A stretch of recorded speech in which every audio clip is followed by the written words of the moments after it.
nama Bapak sendiri itu siapa Pak? Baik, nama lengkap saya Saifullah. Biasa rekan kerja saya memanggilnya Pak Saiful, seperti itu.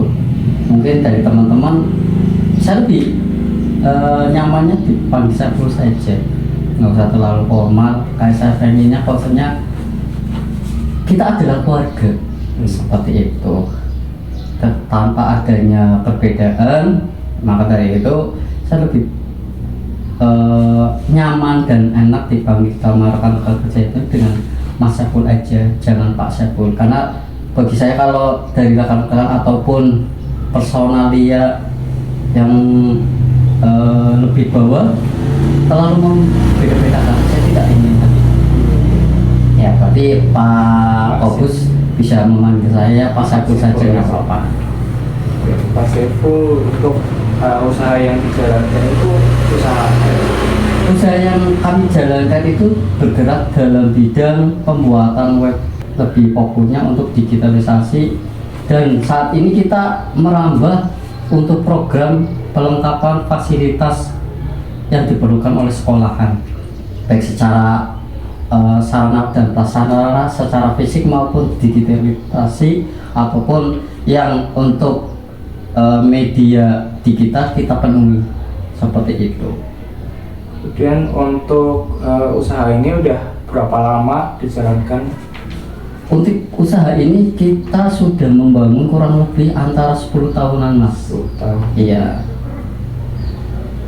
Kemudian untuk prinsip etika kepemimpinan sendiri ini dalam memimpin bisnis Anda itu bagaimana cara melakukannya? Prinsip saya adalah satu, ya kan, kerja keras dan skill yang berkualitas. Karena ngapunten Mas, kesuksesan itu bukan milik orang kaya, tapi kesuksesan itu milik orang pekerja keras dan mempunyai skill serta keinginan yang luar biasa ataupun semangat yang luar biasa. Prinsip saya seperti itu untuk memimpin sebuah perusahaan ini. Terus bagaimana cara Bapak menangani konflik atau masalah yang muncul dalam tim atau mitra bisnis, dan strategi utama apa yang Bapak lakukan dalam memanajemen konflik tersebut? Ya, tatkala terjadi permasalahan, saya akan memanggil personalia tersebut ataupun kemitraan kami. Kita akan mendiskusikan, bermusyawarah dari permasalahan yang terjadi. Kita akan menyelesaikannya secara mufakat bersama. Dalam artian kita bisa bijak di sana dan bijak di sini. Itu akhirnya akan terjalin suatu kemitraan yang bersinergis dan kekeluargaan, saling kenyamanan. Kita saling sukses bersama, maju bersama, seperti itu, Mas Kobus. Kemudian untuk proses pengambilan keputusan yang Bapak lakukan dalam menghadapi situasi kritis yang berdampak pada keberlangsungan bisnis itu bagaimana? Nah, yang tadi saya sampaikan, dengan adanya komunikasi dan musyawarah berupa rapat secara kontinus, tatkala terjadi hal seperti ini, semua personalia akan saya kumpulkan, terutama pimpinan-pimpinan dari kepala bagian. Saya akan musyawarah bersama, mencari solusi, mengambil mufakat bersama. Itu prinsip saya, karena saya membuka atau membangun usaha ini dengan misi dan visi secara kekeluargaan. Akhirnya timbul kenyamanan, personalia ataupun tim akan merasakan nyaman dan berdampak pada kinerja dari personalia. Seperti itu, Mas Kudus. Kemudian untuk memastikan koordinasi yang efektif dalam organisasi untuk mencapai tujuan bisnis yang telah ditetapkan itu bagaimana, Pak? Sering adanya obrolan ataupun komunikasi serta pendekatan yang kita tidak membedakan, Pak. Fokus bahwa saya selaku manajer itu tidak membedakan bawahan saya, tidak. Saya rangkul dengan prinsip kekeluargaan seperti itu. Kemudian untuk bentuk laporan pertanggungjawaban yang Bapak gunakan untuk memantau dan melaporkan kinerja organisasi secara berkala itu bagaimana, Pak? Untuk laporan pertanggungjawaban, saya membentuk konsep laporan pertanggungjawaban bulanan. Tapi ada kalanya kalau seandainya ada permintaan dari mitra kami, saya akan berkelanjutan untuk memonitoring ataupun meminta pertanggungjawaban tiap harinya. Seperti itu, supaya kembali lagi rasa kenyamanan dari mitra ataupun pengguna jasa kami atau perusahaan kami merasa lebih nyaman dan mendapatkan pelayanan yang berkualitas dan prima. Itu untuk prinsip saya. Kemudian apakah ada reward atau hadiah yang diberikan pada karyawan dan bagaimana reward tersebut membantu meningkatkan motivasi para karyawan-karyawan Bapak? Pasti, Mas. Sebagai bentuk apresiasi perusahaan, reward akan kami berikan kepada personalia yang mempunyai potensi yang berkualitas. Dengan penyampaian tadi, saya sistemnya pendekatan, sering adanya komunikasi, rapat-rapat, akhirnya kita menjadi nyaman dan mengetahui kondisi satu sama yang lain. Kita bisa memberikan reward sesuai dengan kebutuhan dan kondisi dari personalia tersebut. Seperti itu. Tatkala emang kita lebih simpelnya, kita memberikan dalam bentuk reward uang supaya lebih semangat lagi untuk karyawan tersebut. Tapi ada kalanya kalau saya penilaian dan teman-teman dari kepala bagian, Pak, berikan reward suatu barang, ya saya merasa seperti itu. Dari obrolan dan pendekatan seperti macam ini, ya kan, akhirnya kan timbul saya mengetahui kondisi bagaimana personalia satu persatu. Kemudian bagaimana cara Bapak menangani kesalahan atau pelanggaran yang terjadi di organisasi dan apa dampak hukuman terhadap kinerja tim secara keseluruhan? Oke. Hal itu, Mas, menjadi kode etik dalam suatu perusahaan yang itu menjadi standarisasi mencapai kesuksesan. Karena gini, Pak, perusahaan kami walaupun emang yang ngapunten baru seumur jagung, tapi secara brand kita sudah go internasional. Dari SDM kita juga alhamdulillah sudah mumpuni dengan adanya kita merekrut SDM ataupun karyawan yang lulusan S2 ataupun berkualitas di bidangnya dan mempunyai skill yang luar biasa. Tatkala ada pelanggaran dari personalia, akan kami panggil dalam suatu ruangan.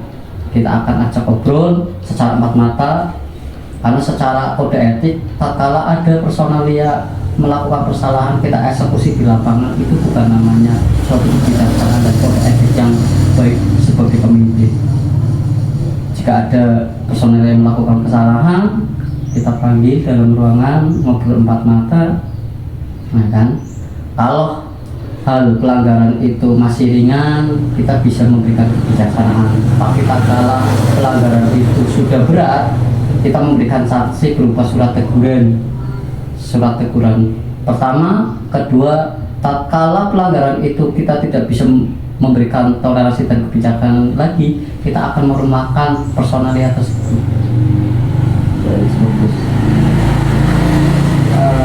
Kemudian bagaimana Bapak menciptakan visi dan misi yang mampu menginspirasi tim untuk bekerja sama mencapai tujuan bisnis? Saya cuma satu, Mas Kopus, dalam membangun perusahaan ini. Visi dan misi saya kekeluargaan dan kita sukses bersama di perusahaan ini. Karena dengan sistem kekeluargaan ya kan. Kenyamanan kita akan peroleh antar setiap elemen ataupun tingkatan karyawan, ya kan, sampai ke tingkat terendah.